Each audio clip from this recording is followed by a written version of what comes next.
FIFA বিশ্বকাপ 2026-এর দ্বিতীয় সেমিফাইনালে বর্তমান ইউরোপীয় চ্যাম্পিয়ন স্পেন দুর্দান্ত পারফরমেন্সে ফ্রান্সকে পরাজিত করে ফাইনালে জায়গা নিশ্চিত করেছে। শুরু থেকেই বলের দখল, নিখুঁত পাসিং এবং আক্রমণাত্মক ফুটবলে স্পেন প্রতিপক্ষকে চাপে রাখে। ম্যাচ জুড়ে তরুণ অভিজ্ঞ ফুটবলারদের সমন্বয়ে গড়া স্প্যানিশ দল নিজেদের আধিপত্য প্রতিষ্ঠা করে। ফ্রান্সও একাধিকবার ম্যাচে ফেরার চেষ্টা করলেও স্পেনের সুশৃঙ্খল রক্ষণভাগ এবং কার্যকর আক্রমণের সামনে তারা সফল হতে পারেনি।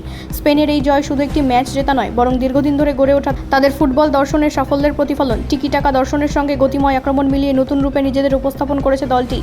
এই জয়ের ফলে স্পেন বিশ্বকাপের শিরোপা থেকে আর মাত্র এক ধাপ দূরে। সেমিফাইনালে তাদের সামনে থাকবে শক্তিশালী প্রতিপক্ষ। ফলে ফুটবল প্রেমীরা একটি হাড্ডাহাড্ডি লড়াইয়ের অপেক্ষায় রয়েছেন। অন্যদিকে ফ্রান্সের জন্য এই পরাজয় হতাশাজনক হলেও টুর্নামেন্ট জুড়ে তাদের লড়াকু মানসিকতা প্রশংসিত হয়েছে। বিশ্বকাপের ফাইনালকে ঘিরে ইতিমধ্যেই উত্তেজনা তুঙ্গে। কোটি কোটি ফুটবল প্রেমীর নজর এখন সেই মহারণের দিকে, যেখানে নির্ধারিত হবে 2026 সালের বিশ্বসেরা দল। ব্যুরো রিপোর্ট, রাষ্ট্রীয় প্রসার বাংলা।